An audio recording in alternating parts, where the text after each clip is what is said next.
وقتی میگی خدا حلال کرده باید به شروط حلال بودنش هم یه دقت کوچیکی کنی. گفته به میل خودش از ظرف آب بخوری. یک، تو این که حیوان نفهمه قراره شرط بکشش. گذاشته. به نظر شما کدوم حیوانی که نمیفهمه قراره بکنه خودش رو به مردن زده، میگه بیخیال ماشه حاجی ما مردیم؟ موجودی که اونقدر پاکه که زلزله و سیل و آتش سوزی و بلای طبیعی رو قبل از وقوع میفهمه.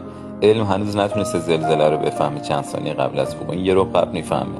چطور مرگش رو نفهمه؟ همه چی رو میفهمه. این سگ، این گربه، عشق و محبت رو میفهمه، ناز و نوازش رو میفهمه محبت رو، معنی مادر فرزندی رو میفهمه میخوای بکشش، میفهمه میخوای نازش کنی، انرژی تو میگیره. کی دلش میاد یه بره 3 ماه رو بکشه؟ بره 3 ماه کشتم مدرک. با افتخارم میگه، مدرکم میخواد رو کنه. آقا انسان باشیم یک کمی. این خیلی بیشتر از اینه که مزه بساطمون بشه. هیچ فقیری مشکلش با یه شب کباب خوردن حل نمیشه.